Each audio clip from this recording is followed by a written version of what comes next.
নিশ্চয় দেখতে পাচ্ছেন ডাল চচ্চড়িটা কতটা ঝুরঝুরে হয়েছে। আর এটা পান্তা ভাতের সঙ্গে খেতে খুবই ভালো লাগে। আর যখন এটা রান্না পুজোর প্রসাদ হিসাবে তৈরি করে নেওয়া হয় তখন এর স্বাদ হয়ে যায় অসাধারণ। তো এবার রান্না পুজোয় এইভাবে ডাল চচ্চড়ি আপনারা তৈরি করে নিতে পারেন। আর আমার রেসিপিটা যদি আপনাদের ভালো লেগে থাকে তাহলে অবশ্যই একটা লাইক করবেন। নমস্কার বন্ধুরা, বারবি স্বাদ চ্যানেলে সবাইকে স্বাগত জানাই। আশা করছি সবাই ভালো আছেন। তো আজ আমি শেয়ার করব রান্না পুজোর স্পেশাল ডাল চচ্চড়ি রেসিপি। যাদের বাড়িতে রান্না পুজো আছে তারা এই রেসিপিটার সঙ্গে কিন্তু ভীষণভাবে পরিচিত। রেসিপিটা শুরু থেকে শেষ পর্যন্ত দেখে নেওয়ার অনুরোধ রইল। ডাল চচ্চড়ি রান্না করার জন্য আমি এখানে 200 গ্রাম ছোলার ডাল নিয়ে নিয়েছি। আপনারা চাইলে মসুর ডাল, মটর ডাল অথবা মুগের ডাল দিয়েও রান্নাটা করে নিতে পারেন। তো ছোলার ডালটা আমি 2 ঘন্টা আগে থেকে ভিজিয়ে রেখেছি। দেখুন কত সুন্দর ভিজে গেছে।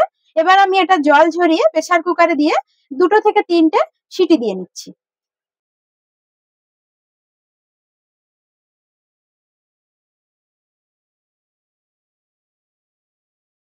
ডালটা সিদ্ধ করার জন্য আমি এখানে 200 গ্রাম ডালে 2 কাপ জল দিয়ে দিয়েছি। বেশি জল দিলাম না, যেহেতু ডালটা আমি চচ্চড়ি করব।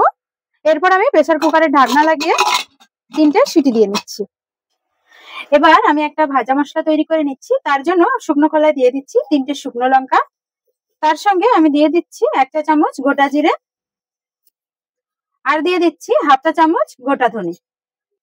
এবার গ্যাসের ফ্লেমটাকে একদম লো রেখে গোটা মশলাগুলোকে খুব ভালো করে আমি ভেজে নিচ্ছি।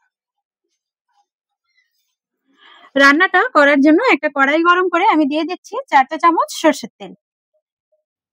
তেলটা গরম হয়ে গেলে আমি ফোড়নে দিয়ে দিচ্ছি 2টো শুকনো লঙ্কা। তার সঙ্গে আমি দিয়ে দিচ্ছি একটা তেজপাতা,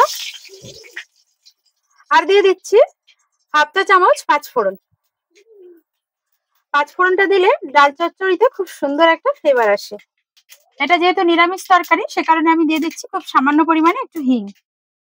গ্যাসের ফ্লেমটাকে একদম লো রেখে ফোড়নটাকে আমি কয়েক সেকেন্ড নেড়ে চেড়ে নিয়েছি। খুব সুন্দর একটা স্মেল আসতে শুরু করেছে। এই পর্যায়ে আমি অ্যাড করে দিচ্ছি 1 চা চামচ আদা বাটা। আদা বাটাটা দেওয়ার পর খুব ভালো করে নেড়ে চেড়ে কষিয়ে নিচ্ছি।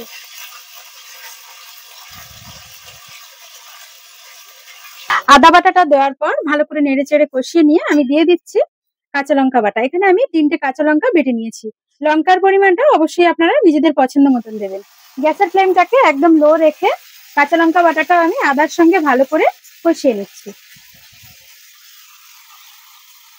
আদা ও কাঁচা লঙ্কা বাটাটা আমি ভালো করে কষিয়ে নিয়েছি। এই পর্যায়ে আমি অ্যাড করে দিচ্ছি সেদ্ধ করে রাখা ছোলার ডাল। ছোলার ডালটা দেওয়ার পর গ্যাসের ফ্লেমটাকে মিডিয়ামে করে দিয়ে ভালো করে নেড়ে চেড়ে আমি কষিয়ে নিচ্ছি। ডালটা খুব ভালো করে মশলার সঙ্গে নেড়ে চেড়ে কষিয়ে নেওয়ার পর এই পর্যায়ে আমি অ্যাড করে দিচ্ছি 1/2 চা চামচ হলুদ গুঁড়ো, আর তার সঙ্গে আমি দিয়ে দিচ্ছি 1/2 চা চামচ কাশ্মীরি লঙ্কার গুঁড়ো, আর দিয়ে দিচ্ছি স্বাদ অনুযায়ী লবণ। আবারও আমি সমস্ত কিছু ভালো করে মিশিয়ে নিচ্ছি। গ্যাসের ফ্লেমটাকে একদম লোয়ে রেখে এইভাবে রান্নাটা করতে হবে। দেখুন কড়াইয়ের গায়ে যখন এরকম আটকে যাবে এইভাবে খুন্তি দিয়ে এটা ছাড়িয়ে দিতে হবে, তাহলে ডাল চচ্চড়িটা একদম ঝুরঝুরে তৈরি হবে। রান্নাটা করতে কিন্তু সময় লাগবে। তো এই পর্যায়ে আমি অ্যাড করে দিচ্ছি ভাজা মশলার আমি যে পাউডার তৈরি করে রেখেছিলাম। এই পর্যায়ে আমি অ্যাড করে দিচ্ছি 1 চা চামচ ভাজা মশলার গুঁড়ো, আর দিয়ে দিচ্ছি 2টো কাঁচা লঙ্কা চেরা।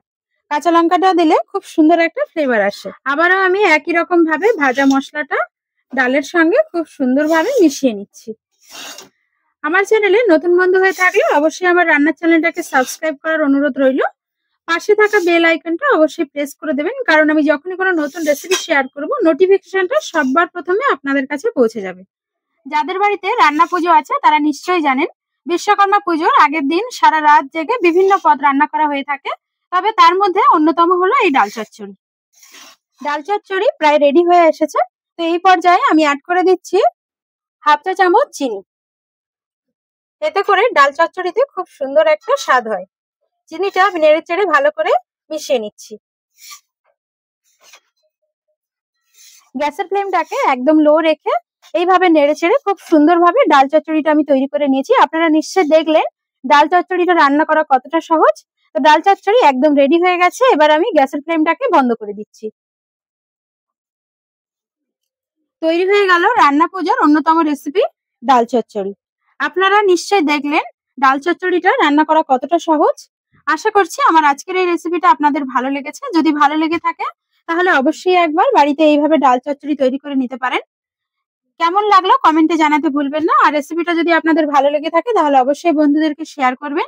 আজ তবে এই পর্যন্ত, আবার আসছি অন্য কোনো রেসিপির সাথে। ততক্ষণ সবাই সুস্থ থাকবেন, ভালো থাকবেন। ধন্যবাদ।